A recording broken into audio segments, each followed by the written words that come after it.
The story of this sailor, right? He goes into the ocean looking to find a place where he can get a new life and a new beginning. So he packs up everything he has and he goes on this boat and he goes out there, goes out into the big ocean and he's sailing and he's sailing and he has enough resources just to last a specific maybe 3 or 4 month journey. But a storm hits and it's ravishing his boat and he's trying to bear on for dear life, and as his boat goes through destruction, everything gets obliterated and the storm of the night clouds his night. He wakes up on a beach. He looks around him and all around him is an island, and it seems like he's the only one. So he sits there and he scavenges through the island and seeing the wreckages of his ship, and he was able to find a few things. And he looks through it and he's going through and he finds enough wood, right, and enough material to create signs for himself to get out, SOS signs, a fire. But in that moment of destruction and calamity, he decides to pray. And he prays and he says, you know what, God, I need your help right now, right? I need your help right now. I need you to be there for me. I've been good. I've done all the works, I know you're there. Help me out. So the first sign of life happened to be another ship. And a ship sails by and happens to peer near him and say, hey, fellow, do you need some help? It looks like you're stranded here. And he says, yeah, no, I'm good. I'm good though. I'm good here. God's got me. Someone's gonna help me out. God's gonna save me, right? Boom. Ship goes off. Now there's an airline craft that somehow manages to cross through and notices the individual and pins in another ship from that airline craft signal comes by and says, hey, we sent a rescue boat over because we knew that there's someone on this island. Do you need some help, right? Guy goes, no, it's good. God's got me. I'm gonna be here just fine. So the ship, kind of surprised, decides to say, okay, all right, and sails off. That guy stays on that island till he was in his last qualms. Everything was spent, everything was eaten, and he had nothing left. Bone dried and thin to the bone. He knocks out. He finds himself in a hospital, right? And he's like, where am I? And they're like, you're in a hospital. You're back in a city. You're here. And he's like, no, but wait, I thought I was on the island. And they're like, yes, we did find you on that island, but we had to save you because you were about to die, right?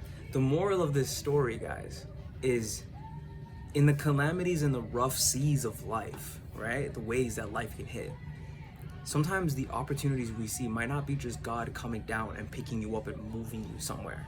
Sometimes it comes through a person giving you a suggestion, someone coming to give you a helping hand, someone coming to give you an idea or a perspective, right? I'll give you guys another story that correlates to this. You might be praying to God, hey God, I want to find a great and a very attractive partner, right? And then one day you'll go through the mail and then you'll notice that you've been constantly getting these post notes of the local gym that's close by, like all these LA Fitness emails, right? And these post mails, and you're like trying to figure out what's going on. And then you've been thinking about how, oh man, like I've been kind of gaining weight this past little while. Maybe I should go to the gym, and like actually take care of my appearance. Meanwhile, we as humans are so small-minded that we're not seeing that. Maybe God is saying, hey, before I bring you that person who's going to be the 10 out of 10 for you, why don't you be the 10 out of 10 for her, right? Why don't you be the 10 out of 10 for her? God's not going to come down and make you lift the weights. He's not going to lift the weights for you. He's not going to do that. What he's going to do is he's going to give you the opportunity to do it by finding a gym, by finding a place to train, by taking care of your health, by giving you options in the food store, right?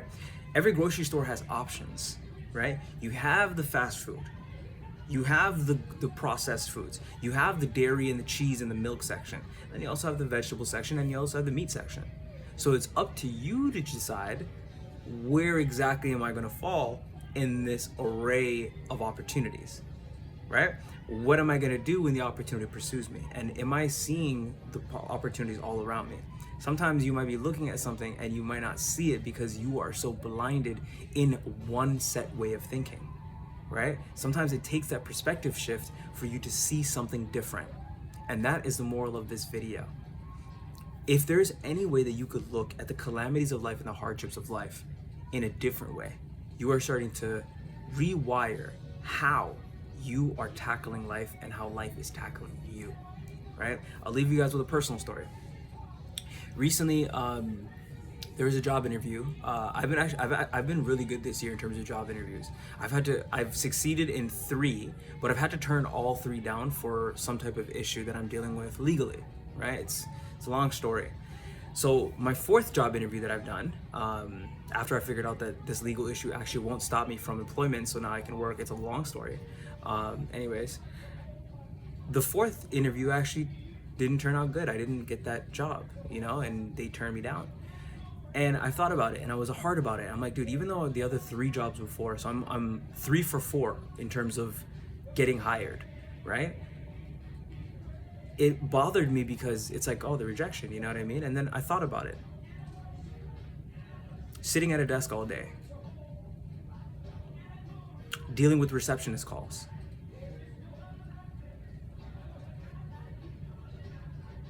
making minimum wage. Is that where God wants me to be? God wants me to take care of my family. God wants me to take care of my network. God wants me to take care of my loved ones. But God also wants you to grow. He also wants you to develop skills that you can use to be a blessing for His ministry, for His glory, for His people, right? This is to be a part of a Jewish fitness center, and I would have been the only brown male in-house staff. Maybe that would have been God's calling for me, but maybe it wasn't. So where's the opportunity in this? And that's how I want you to think. A person who sees the opportunity in every rejection and in every no is an individual that is resilient to a fault. They will find a way. There are educational skills, there's vocational skills, there's networking events. There are certain things that I'm not doing right now to increase my network, right? There are certain videos that I'm not making, there's certain topics that I'm not discussing, there's not enough research that I'm doing, that once I do these things, I will be able to increase my income. And I believe in that. When you think as a person that has an abundant potential in terms of opportunity, income, and development, you are a entity that is, or a soul that is hard to stop. I believe in that for you, and I believe in that for me too. This is Ethan J signing out. Look at your problems from a different perspective, and I hope you always find the light at the end of the tunnel. Be blessed.